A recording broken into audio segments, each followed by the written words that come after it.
in for a treat. I am speaking with relationship expert Damona Hoffman, who is also a certified dating coach. She also happens to be the official dating coach and spokesperson for OKCupid dating site. Damona has been helping singles find love for almost 2 decades.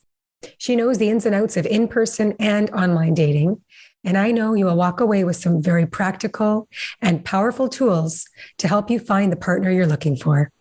Enjoy.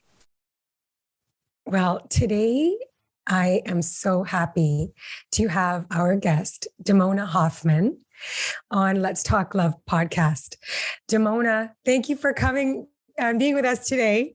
I'm so happy to be here. We had so much fun on Instagram. Oh my gosh. Let's keep the party going. We have so much fun. And you just had so much amazing information to share with people that are looking for love. So this is going to be a jam-packed session. I'm going to introduce you first. Damona is a certified dating coach and relationship expert. Damona has been coaching singles on how to find love online and offline for over 15 years. That's a long time. And she's a regular on-air contributor to the Drew Barrymore Show and NBC's Access Daily. Damona is also OKCupid's official dating coach and spokesperson. And we've got a lot to talk about when it comes to online dating. So this is so relevant. She's the creator of the wildly successful The Dates and Mates podcast. And how many episodes have you recorded now, Damona? We have recorded over 400. I just recorded my 400th episode with Dr. Drew of Loveline fame, which was really a big inspiration for me in starting the podcast. So it's kind of a full circle moment, but we're still going. The circle is still flowing. Yeah, 400 episodes. And I have not even put a dent in listening. I've listened to a lot of your episodes, but every time I listen, I learn so much. And so I would encourage anybody to follow and go to Dates and Mates podcast and start listening, because there is just so much really tangible, real information that you can apply now if you're looking for love. So that's what we're going to do today, Damona. We're going to just dive right in. It's what I love doing. Yeah. So the first thing I wanted to start off with is talking to you about the dating world now, right? And you mean you started this 15 years ago. First, can you just give us a really quick breakdown on how you started? How did you become a dating coach and relationship expert? How did this fall into your life as a career path? Quite by accident, of course. I don't know if there's any dating experts that are like, this was my life school. But I actually started out working in television. And I was working as a casting director and seeing that there were a lot of mistakes that actors were making, that they just didn't know what to do to get noticed by someone in my position and to get their foot in the door. And then when they would get their foot in the door, sometimes they'd be really talented actors, but because of nerves and lack of preparation and so many other things, they would blow it on the audition. And I was online dating at the time. This was a long time ago. When I tell people, I'm like, I met my husband online. We're coming up on, I think it's 18 years. It's been. Wow. So that was the very wait, how old are you? Dating. That was the beginning of online dating. It was the beginning of online dating. I was very young, as you can see. But I figured out that a lot of what I was telling actors was applicable to online dating. The dating profile photos were basically a headshot, and your first date is basically an audition. And so once I was able to make that connection, I ended up meeting my husband. And then people came to me for advice on online dating. Either they thought it was something really weird and that what it didn't yield results, or only brought you scam artists or weirdos, or they just hadn't really thought about it as a viable way to meet a partner. So I started initially as a dating profile writer, and I was doing that all the while on the side while I was going up the chain in television. And about 10 years ago, when I had my daughter, I went back to the job that I once loved and realized that it wasn't a fit anymore. And I really had a passion for helping people in love. Mm-hmm. I love that. And so what would you say, I mean, the 15 years, the dating world has changed so much. I mean, obviously online dating is now the number one way to meet somebody. What would you say are some other huge shifts that you've seen since you've started coaching singles? Oh man, like positive positive and question. negative? I mean, just like putting a couple out there. It's a big question because I have been doing it so long. I've seen many iterations. So without giving you like a tech history lesson, I would say there were a couple of major shifts in the dating process. First was Tinder and the swipe technology that made online dating accessible to everyone. So the first, 8 years of my online dating career and specifically dating profile writing career, nothing really changed. Like the apps, well, they weren't apps then, they were websites. They were the same. Your profile was essentially the same. And there were just a few major players that you would go to. And then Tinder came in and disrupted everything and made it so that online dating was really easy to use. So you could use it on your phone. You weren't using it in your mom's basement anymore. Yeah. You used it with friends. It made it social. It also made it so that you could create a free profile. Remember before, you had to pay to be on any dating site. So if you were on Match.com, OKCupid, Plenty of Fish was free. But back in the day, you were paying to play, basically. So you were seeing a higher interest level from most of the people there because everyone was invested. Tinder, great thing that it made it accessible to everyone. But then we got a lot of variety. We started getting more scammers. We started getting people who were not necessarily interested in a relationship, but were just looking for hookups. We started getting people who were maybe married. We started getting people who just weren't that invested because the barrier for entry was lowered. So it made it more popular, but it also it created this need for screening, which I know we'll probably be talking about a lot today. You needed to add this screening step, which I've always had as a part of my programs, but it became even more crucial because you had to see if the person was there for the same reasons that you were. And then, of course, COVID happened and the pandemic made dating apps essentially must do for anyone who was interested in a relationship. So to answer your question, the biggest change that I have seen over the last 15 years, but even just the last 2 years is that there are just more options. There are more people in the dating marketplace. And the thing that has done is it has impacted the speed of matching and the communication methods that we are using to get to know someone. And we can talk we could do a whole episode on just like texting and messaging and the courtship process. But literally in the last 15 years, everything about courtship has changed. And I see it as a tremendous opportunity to learn a new way to communicate because it's not going back to the old way. We're living in the future right now. Yes.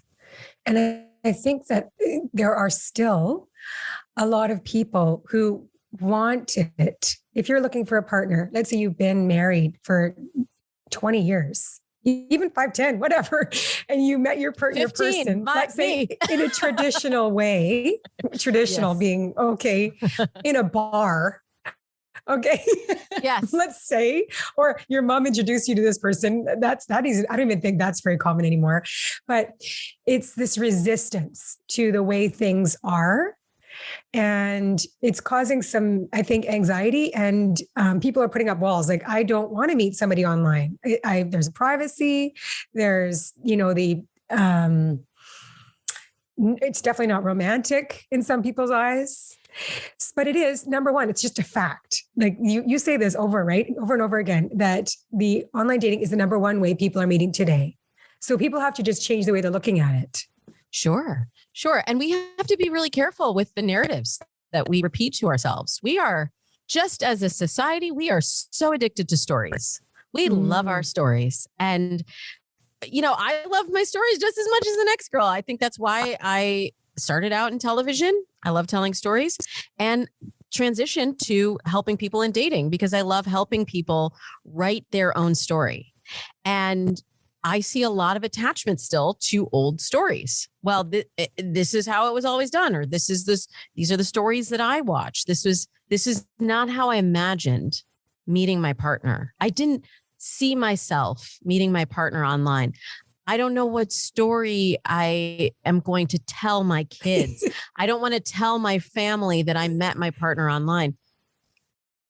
I'm speaking to you from the other side. If you are single and you've said any of these things, none of that matters. My kids aren't like, oh, I can't believe my parents met online. First of all, their entire life is online. Yes. So it's weird. Things happening in the real world are weird to them, right? Yes. They're just happy to be alive, to be embodied as humans. Okay. They're not worried about how we met. And similarly, I think, like I remember my first online date, well before I met my husband, because I did it for years and figured out my system before he came into my life. But my first online date, my mother, I'm not joking with you, called me 6 times because she thought that I was going to be abducted because I had met someone, a stranger on the internet.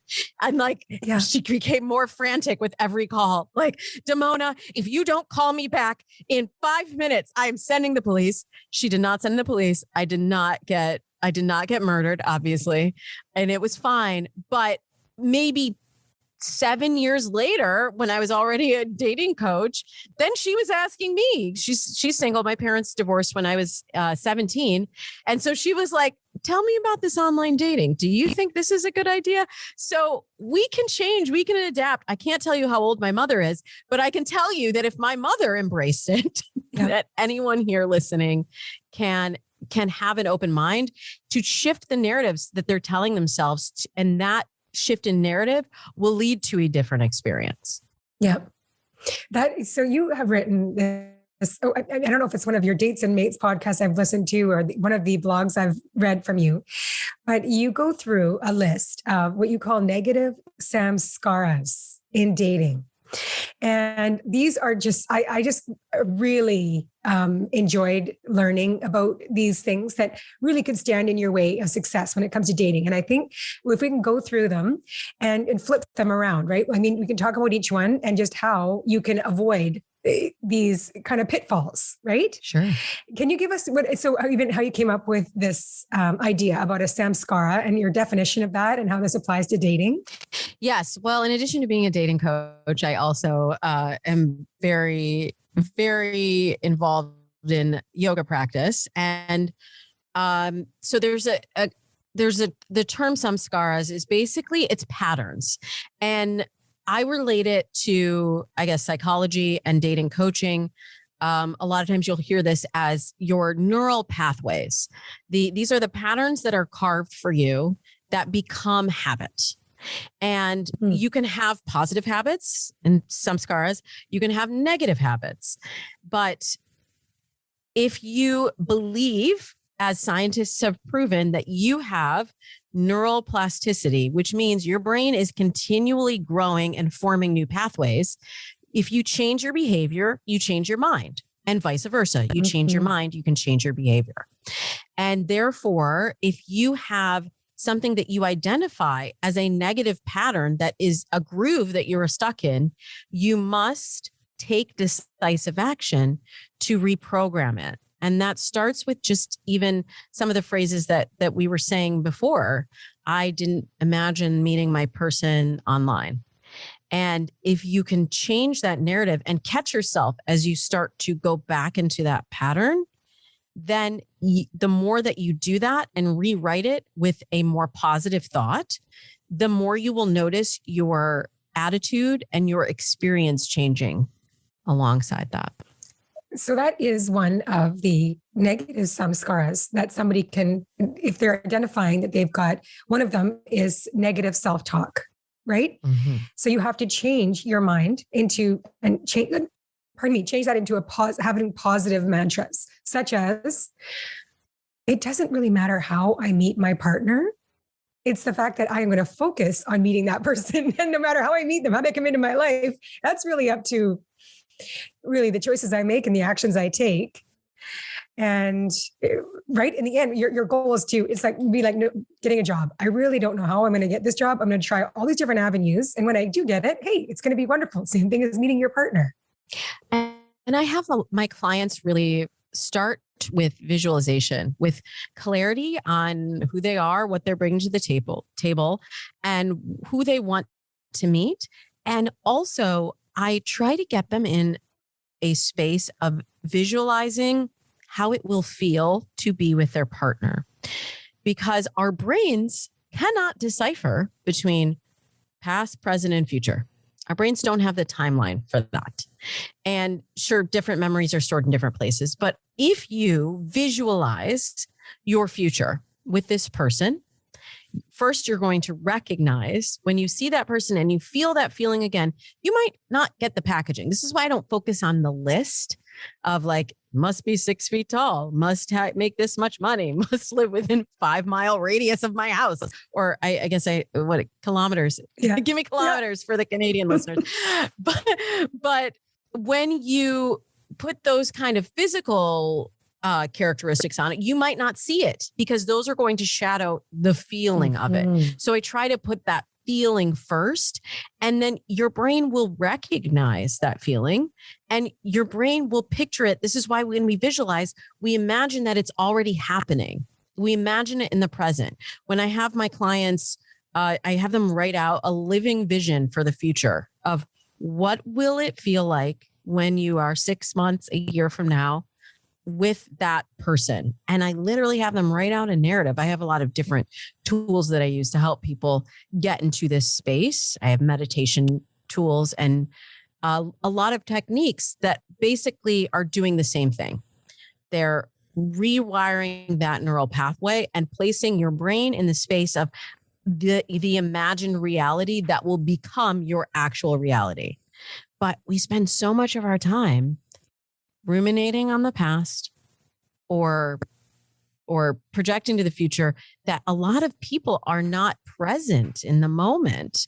And that's what the state that I try to get people on in dates when they go on dates. So there's preparation work, but then it's all about like setting aside the preparation and then moving into your present moment with the person that's sitting across from you on the date. Mm-hmm. Being present. Or across the screen. Yeah. On a virtual date, but we'll talk about that later. And actually so one of the others that I hear so much of, and I know you do too, is ghosting. So, I mean, this is something that is not uncommon in online or dating in general, right? You maybe have a first date, you like this, you think things are going great. Next thing you know, that person's nowhere to be found. Zero, no more texting after a while. And just like, that's it. Thank you for clarifying also that it's not just an online dating problem, because I feel like people want to, look, a lot of people are frustrated in dating right now, and I get it. Yes. And I'll tell you why. But first, I just want to acknowledge that so many times I hear people placing a lot of their frustration on apps. And I'm not saying this because I'm OKCupid's official spokesperson. I'm saying it because I've been helping people online for, oh my gosh, almost 2 decades, Robin. Mm-hmm. But a long time. And because I've seen it work for me and work for so many of my clients, that I think it's dangerous when we put too much power and emphasis on the app. And anytime we're frustrated, we say, oh, this is a problem with the app. So thank you for clarifying. Ghosting is not an app problem. Ghosting is a people problem. Yes. But going back to your original question of what has changed, the speed of dating has changed. The frequency of dating has changed. The number of opportunities in dating has changed because of dating apps largely. And social media, which a lot of times people don't talk about social media being a dating app, which it absolutely can be, even though it's not billed as such. And when we are having so many conversations, a lot of those connections they're not your person. And that's why we see a rise in ghosting. It's because of the number of connections. It's not because of the app specifically. That said, I'll give a couple tips because I know people are like, what do I do about it though, Damona? I understand the problem? Yeah. What's the solution? My tip is you have to become a real person. They have to have an investment in meeting you. So if you're getting ghosted before first dates, make sure you're doing the screening process of having a phone call or a video chat before you meet in person. That is a must do. That has been a part of my program since day one. And that will mitigate a lot of the pre-date, like not showing up or retreating from messaging. Also, I'm sure we'll talk about texting and the texting trap, which is one of my favorite topics and things to help break people of. There's also too much communication sometimes that happens in before the dates or in between the dates that give you a false sense of connection. So in the first, I would say 3 dates, which is roughly, I have my clients space it out about a week per date. And some people are listening and they're like, what? Wait, what do you mean you space it out a week in between dates? That is how you develop a deeper level connection. You have to have the time in between to reflect, to miss one another, to think about one another, to build anticipation for the next date. So if you're going on a first date with someone, and then you see them every day for 3 days, and then you get this intense emotional bond that you've built, and then you're texting every day, you've let all of the air out of the connection. And so then it dissipates faster. You haven't practiced what Dr. Helen Fisher calls slow love, and you haven't built that connection over time. And that's another thing that can often lead to ghosting, because it feels too intense. It's too intense. And the idea of backing away from that person feels too emotionally charged and overwhelming. And it causes some people to just shut the door on everything. They just do the slow fade and back away. Mm-hmm. And so what do you think is the solution to that? Like if somebody, because we did have a community question about this, I've been on 3 dates with this person, everything seemed to be going great, and then all of a sudden they're gone. So what, if you're that person that's been ghosted, are you just like, okay, that wasn't the right thing, even though you thought there was such a great connection after those 3 dates, even though let's say it was rushed? Are you gonna continue any sort of communication about that, or just like, oh, that person they're out, I definitely don't want to waste any more time with that? Well, you definitely don't want to waste any more time with that. Like, No. people will show who they are. Yes. And you got to believe them the first time, as Maya Angelou says. Yes. So, and I'm sorry to your community member who had that experience. And I know that's a very common experience.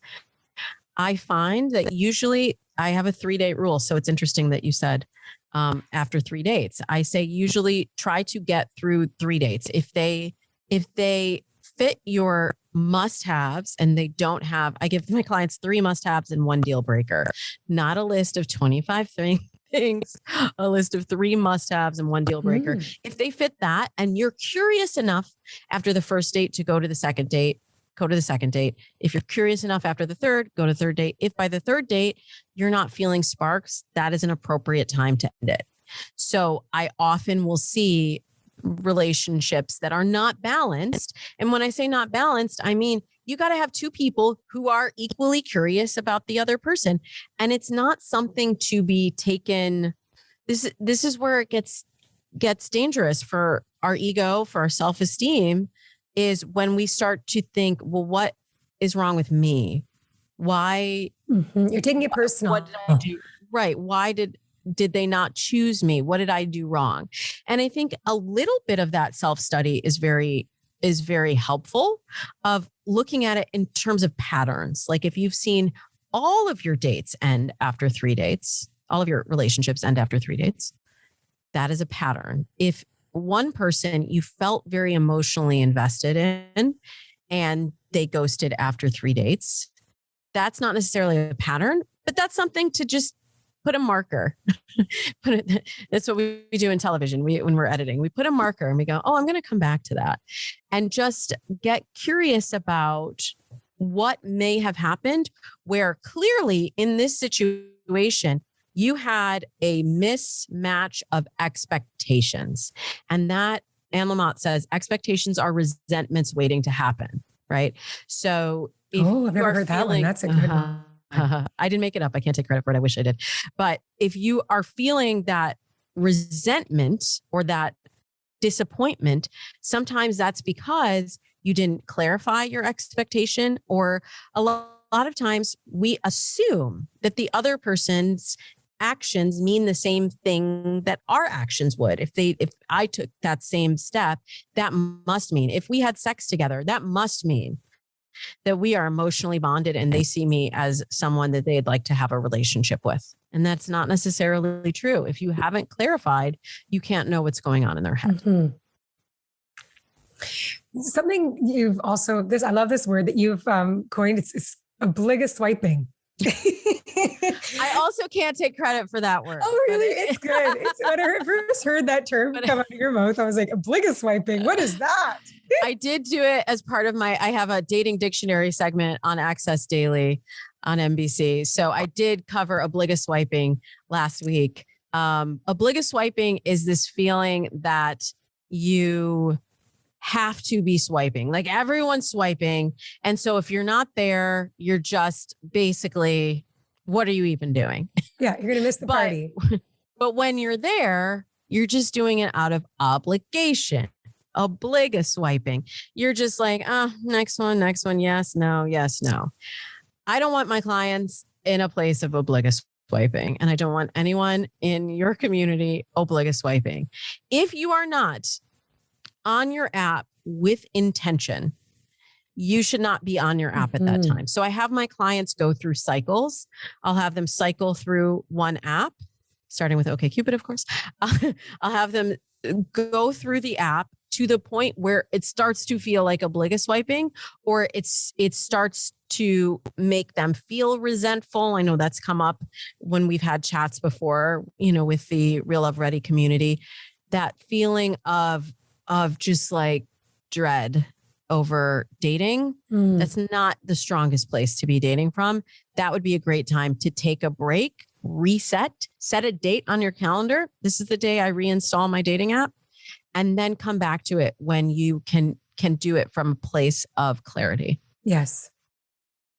So you have said how long do you recommend you stay on an online dating app before you choose or you try another one? And how many apps do you recommend? This is a complex question. It is complex. It really varies, but here's what I'll say. Most of the people in my program, if they are following all the steps and they've done their preparation, they're practicing slow love, they're leading with curiosity, I find that most of them are seeing someone exclusively from the app within 3 months. Wow. I know. I'm good. That is very good. But it is so much of it. Yes, I'm good. But more importantly, my clients are good, because when they come to me, they are ready to devote themselves to this process. And this is why, I say date like it's your job, but I don't think you should necessarily be dating all the time. I say, if you give it 3 months of clarity and decisive action, you will see a result. So I can't take credit for those results. That's because my clients committed to the process and committed to making dating their number 1 or number 2 priority for 3 months, not for the rest of their life, for a 3-month period. That said, I will tell you the usual flow that people go through in those 3 months. Usually we'll start on the app. It takes a couple weeks for the algorithm to get to know you, to sort of ramp up and show you all of the people that would match for you. And you get this initial burst of like, oh, look at all these people online. I didn't know that there were so many matches out there. I'm so excited. Now I have too many dates. I'm talking to so many people, and you're putting all this energy out, and it's like a mad rush for the first 2 weeks to 2 to 4 weeks. And then you hit what I call the lull.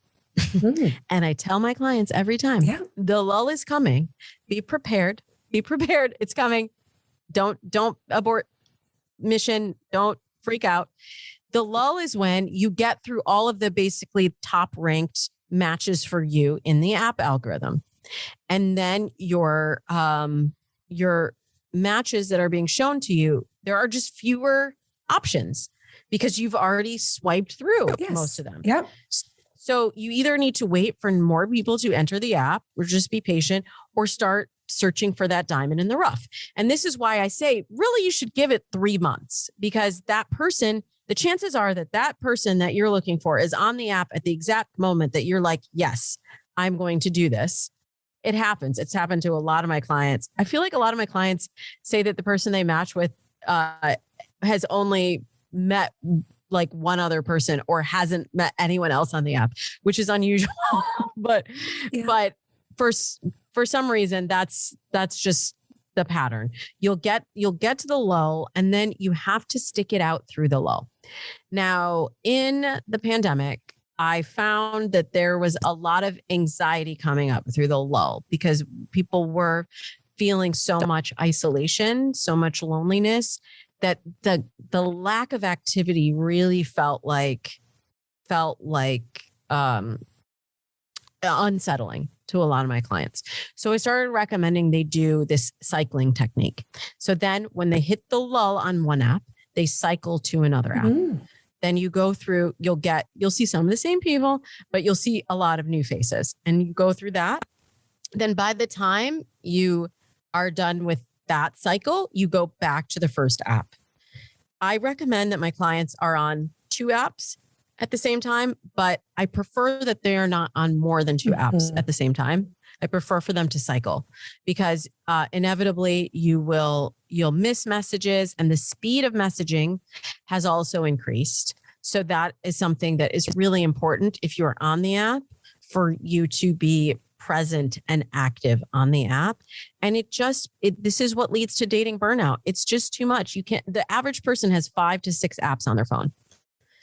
That's too many. Oh, it's way too much to manage. It's overwhelming. And you can't, you have said before, you want to become a master on the app, I think, right? Like, because you know it, you know how to communicate, okay, this is the button I press. I don't know. I've been online did it quite a while, but if you've got 5 going on, how can you possibly be balancing it all? Well, and I'll also tell you, I love looking under the hood on my clients' profiles and showing them my deep cuts of like new ways to search and find matches, because people tend to go in and just do the same thing every single time. And like on Tinder, you don't control the algorithm that much, or on Bumble, you open it and these are your matches. But on OKCupid, on Match, on so many of the other apps, I call them the legacy apps or the traditional apps, there are alternative ways to search. Like on OKCupid, we have thousands of matching questions that you can answer that tell you more about that person. And if you use the desktop version, which most people never do, most people just open up the app, are on it for 15 minutes and close it.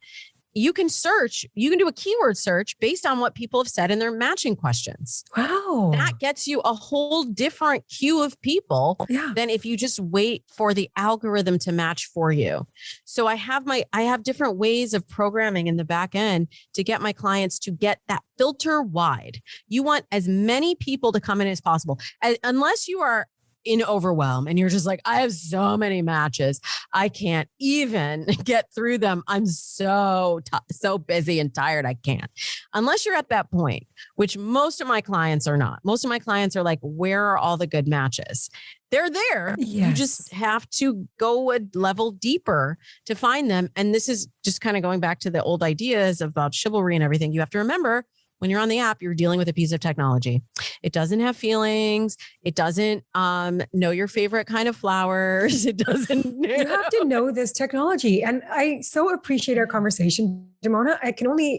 I just hope and pray that everybody who's listening is getting so much out of this, because it is technology. You can't take it so personally. You can't take it personally. But you also have to know what you're dealing with. Yeah. And you have to spend time like digging around in the app. Like I'm working with a client right now who I've discovered like doesn't really understand how to use OKCupid. And we have so many tools and and systems that are there to support you, they had multiple messages that they just letting sit, that people that met their criteria, that they just didn't know how to get into it. They didn't know how to, they got overwhelmed with their likes. They didn't know how to go through their likes. And the thing is, you're programming, you're creating a negative samskara for the app, because the app is a piece of technology. Like, think of it in terms of Instagram, for example. Like, if you engage more on Instagram with people who comment on your posts, or you comment on other people's posts, or you start, liking pictures, if you start using the app, it will bump you up in the algorithm. You'll be shown to more people. You will see higher likes on your photos, that sort of thing. So I think people can understand it in terms of social media, but when it comes to a dating app, you forget you're programming an algorithm. So I do not want to see, for any of my clients, a list of matches just sitting there. Like, for people that are on, I have clients that are on Bumble, you have the Beeline that you can pay for. Beeline is everyone who liked you. If your Beeline is just sitting there and you haven't even said no, you're not programming the algorithm. The algorithm doesn't know what to do with that information.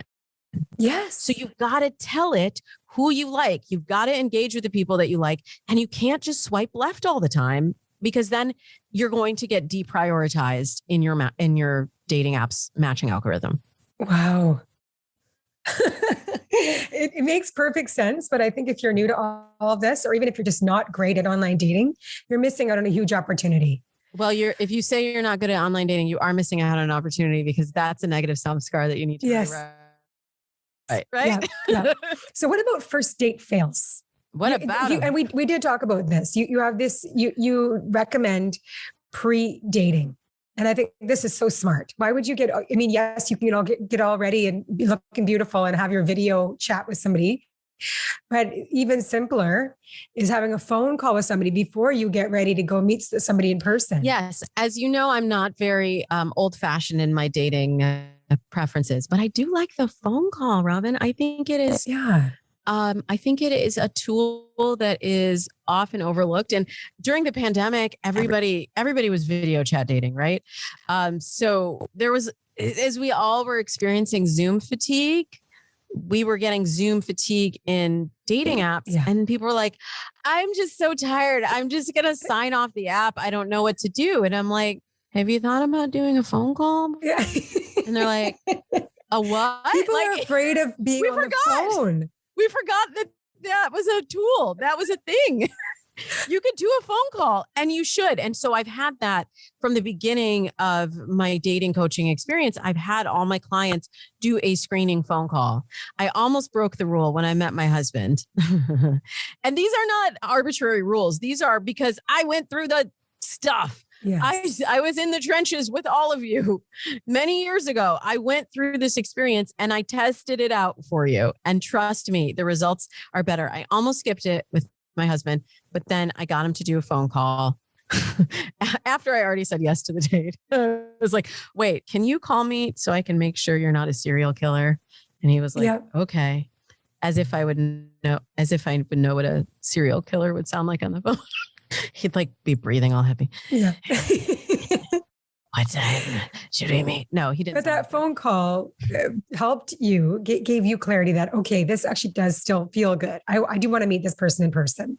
It's so much about that feeling I was talking about earlier. Just feeling that vibe of, you can get a sense of someone. Can they talk authentically about the things that are in their dating profile?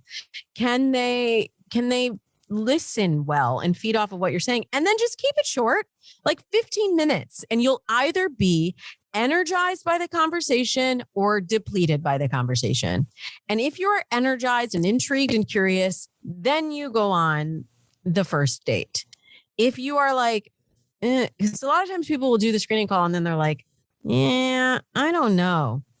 In my book, and I don't know is probably a no, that you feel out of obligation, you should say yes. And unless you've recognized that you have a pattern of always saying no, you should listen to what your body is telling you. Actually, my 400th episode with Dr. Drew, he reiterated how my 400 episode of Dates and Mates with Dr. Drew, he reiterated how he says the body is a perfect instrument. Your body is a perfect instrument. Your body will tell you if it's fight or flight. If it seems too good to be true, it probably is. If something, you get a rumbly in your tumbly when you talk to them on the phone, probably not your person. And you've got to tune in to listen to that. We spend so much of our time shutting all of that stuff off, shutting off our intuition. And it does us an absolute disservice. Yeah. We've got to get back in touch with that. Yeah.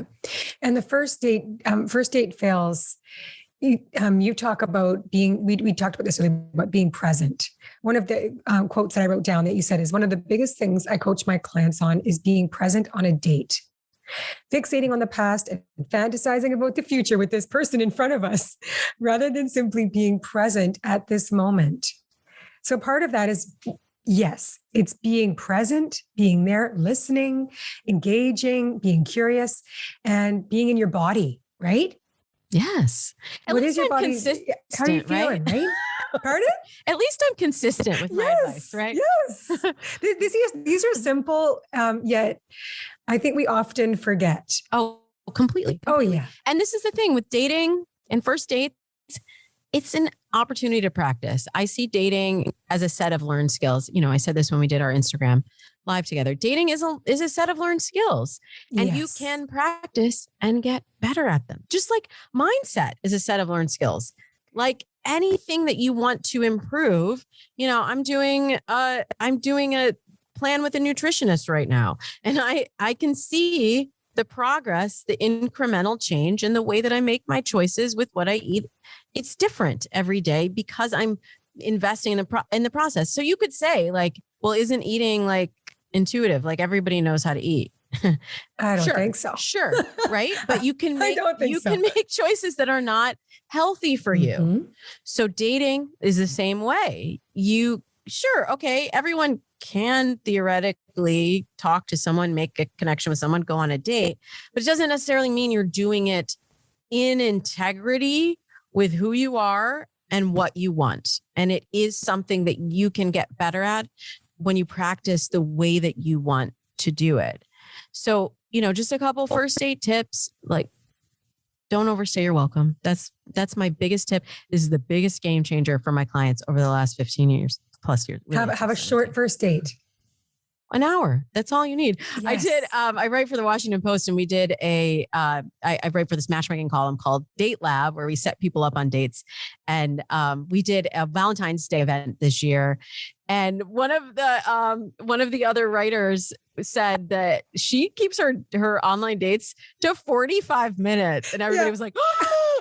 But I was like, good on you. If you know after 45 minutes, yay or nay. And most times you do, but we stay because we're like, oh, I don't want to be rude, or like, well, I don't really feel a vibe, but what if it develops? And I find that in that setting, it's not going to develop more. Once you know, get out, leave them wanting more, and let it unfold over time. As I said earlier, slow love, space it out. But if you could just truncate that first date, and if it's a video date, like honestly, 30, 40 minutes, probably good. But if you could truncate that time, first of all, you would conserve your energy. So you wouldn't be feeling as much burnout because you're not spending as much time on dates. Yeah. And you are letting the energy end feel like it's leaving in the middle. Maybe it is, but you're leaving the energy on a high point, and that is ultimately what your date will remember. And then in terms of just being present on the dates, if you focus on listening, if you focus on wanting to understand more than wanting to like be impressive or get your point across, or, get that person to say yes to another date, you're more thinking, how can I connect with this human? Does this human connect with me? And that is worth so much more than, gosh, there's so many people that I feel like are conditioned. It's not us. It's, our society conditions us to want likes. We were talking about Instagram earlier. We're conditioned to be like, I hope that person likes me. Yeah. So if you're and then focusing I'm like, do you on even that, like them? If you're focusing on that, you're not being completely present in yourself. No. And no, so many times you don't even like them. So, yes. right? Yes. I think we had a question similar to that, right? If you don't like them, it doesn't, I mean, and it's not like, do you like them as a person? You don't like them as a match for you, as a possible partner, then, you can't get caught up in who's doing the rejecting, who has the last word, who likes who. It's either fit or it's not. That's right. And I've been really, for the last year, I've been leaning on this concept of empathetic dating that I thought was really important to introduce into the dating space, because I felt like there was a lot of apathy. There was a lot of people dating from a place of disappointment in dating. And it wasn't making us very nice to one another. It wasn't helping us to understand one another and know that person is looking for connection in some way, just like you are. And just acknowledging that if it's not your person, that's okay. But the most empathetic thing you can do is to let that person go, or to let that person know how you feel. Be brave and be honest. It's empathetic to both you and the other person. That's right. So what about another mistake is set it and forget it profile. So this is something that I think is so key when you're online dating, is to be continuously, it's a live document. You want to be updating your pictures and your profile, because like you said, it's technology you're dealing with to make sure that you're on the top of the algorithm. Yes. Also, You're not the same person that you were a year ago. So you're not. I'm getting a little bit too strategic over here, Damona. I love it though. You're right. It does impact you in the algorithm. And if you are updating your profile, like I try to update my clients' profiles like every 6 weeks, which is frequent. But remember, we're only doing it for 9 months. I mean, for 6. I'm like, wait, how long are we doing it? No, you're pregnant for 9 months. Yeah. 3 months. You're only committing to this process for 3 months. So you should be testing everything. I'll change out your primary photo, because maybe one photo, and I know like some of the apps, like on Bumble, it tells you Bumble Hinge, they'll tell you which photos are performing best. I kind of like, I love technology, but I'm also like, apply a little bit of your own strategy too, because they're going to just tell you which ones are getting the most views and which ones are getting the most likes. But we're not chasing likes. We're chasing connection. We're seeking connection. We're not chasing anything. We're seeking connection.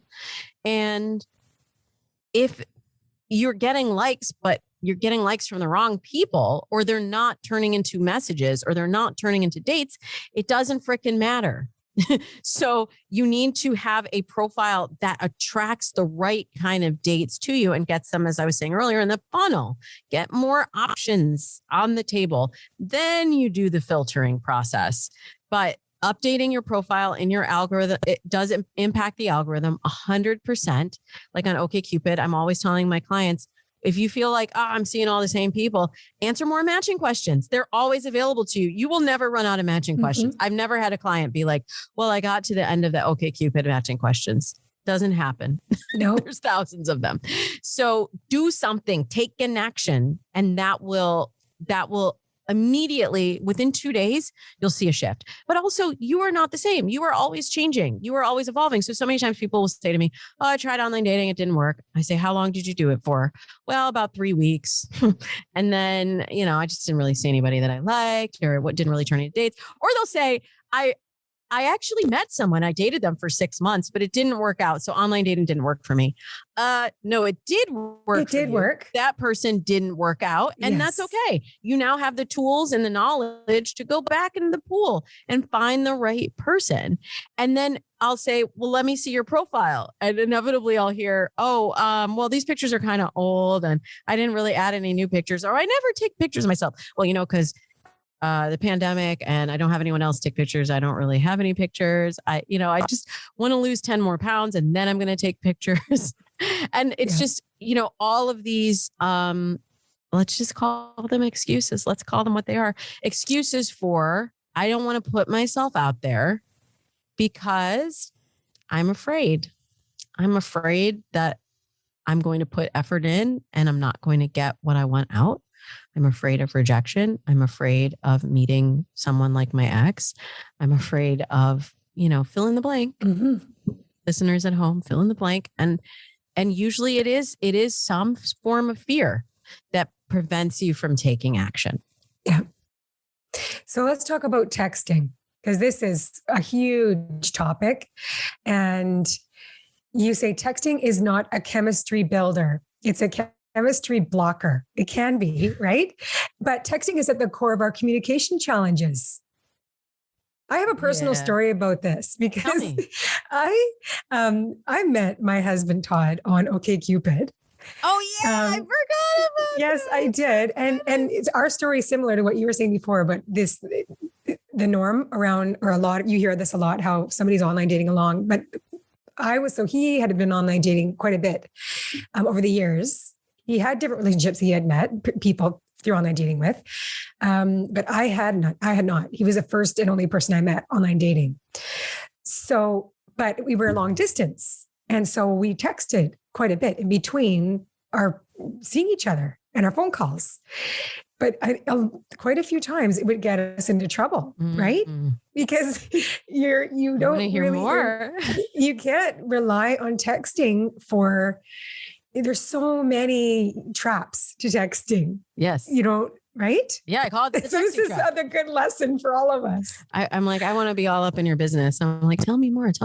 But yeah, I've seen it go off the rails for a lot of my clients because it develops. Well, there's a couple of reasons. It develops this false sense of intimacy of, I feel like I really know this person. And it creates an image of this person in your head that if you're spacing it out and you see them again, you're like, oh, they're not as quick and clever in person. And when you have asynchronous communication, meaning it's not happening in real time necessarily, there's a gap of worry, of for analyzing. I don't know if I'm hitting on anything from your story. And what I've heard so many people say is one or the other person is not a strong texter. And somehow that's construed as being a bad person. A good thing. There's a bad match. Look, I will also share a personal story. My husband is a terrible texter, but I'll tell you one thing. He sure is consistent. He's been consistently a terrible texter ever since I met him. If I was trying to get a romantic connection with my husband over text, I should have just given up a long time ago. And I did actually. I gave up a long time ago. But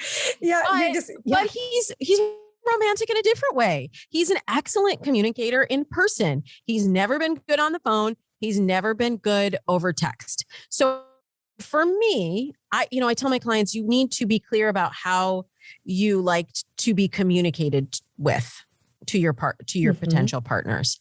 I like the phone, so I asked him to call me. This is like, I don't know, a couple months into dating. I said, hey, can you call me to check in during the day every once in a while? And he was like, oh, okay. So he calls me one day at work and I'm like, hey, what's going on? He goes, nothing. You told me to check in. I'm checking in. Yeah. It's like super literal. But how great is that? I mean, you weren't having great success communicating over text. And so he did honor what you were asking him to do, called you. Like, here I am, right? Call me. And it's just not his thing, but he showed me that he was willing to shift his communication. Yeah. To try to meet me where I was at. And ultimately, like, look, we have a great relationship with great communication. It doesn't happen over text. That's just not how we communicate.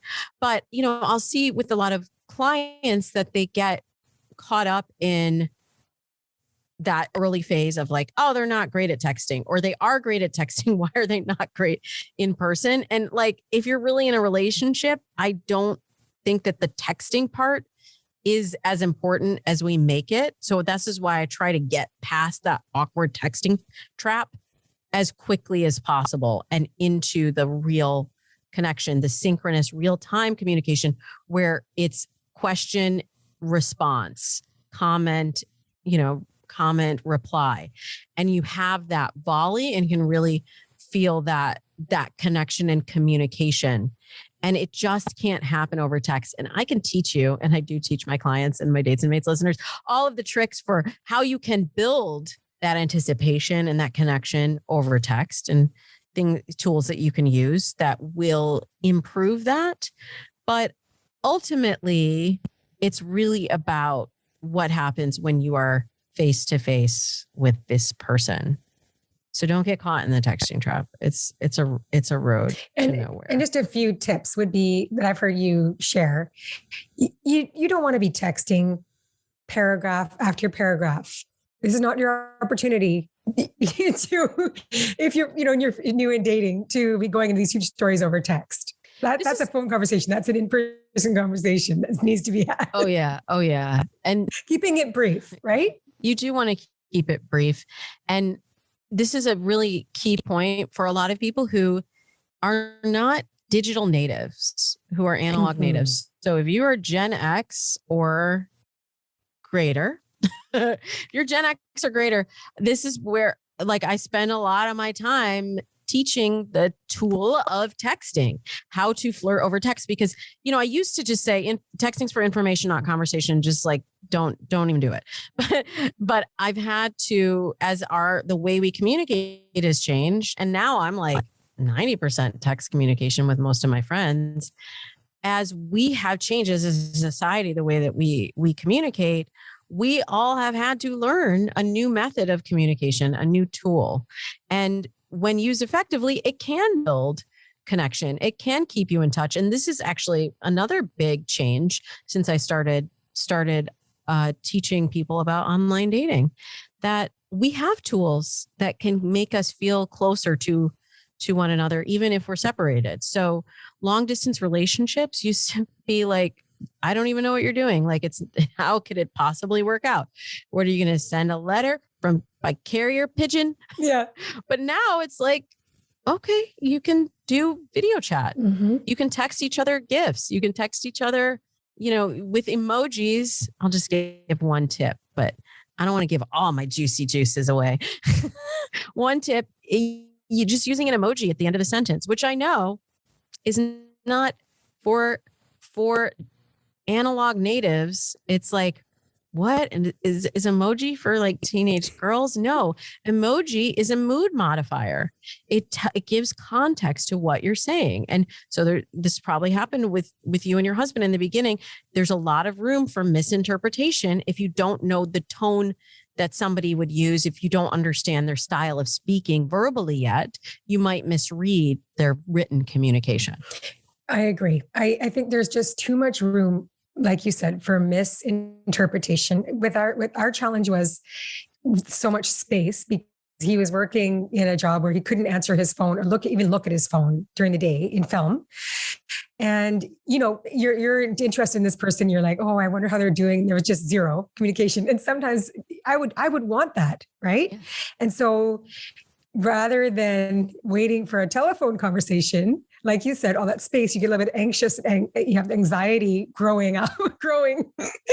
And I know that I had texted maybe some feelings I'm feeling this, I'm feeling that. It's just that's a telephone conversation or an in-person conversation, not a text conversation. Yeah. And then he comes off of work and looks at it and is I don't know what to do with this. Yes. Am I supposed to text back? Am I supposed to call her? Does she need a hug? I'm not sure what to do.